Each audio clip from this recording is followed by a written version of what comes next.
Medyo sundutin ko muna yung news ni SK Mai kasi ang lumabas ngayon, imbes na July 11, 10 days yata ang binibigay Kap, di ba?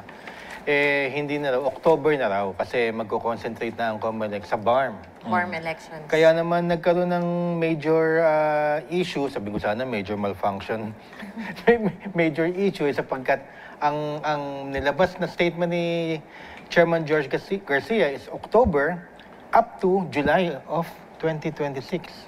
Ibig sabihin, nilagpasan mo yung December 1, 2025 na BSKE, kaya marami talagang na-shock doon.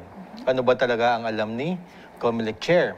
Second, ito, malupit ang news, sinabi ni Senator Chis Escudero na wala siya nakikitang rason para hindi lagdaan ng Pangulo ang pinasa sa kanyang Bicameral Conference Committee report.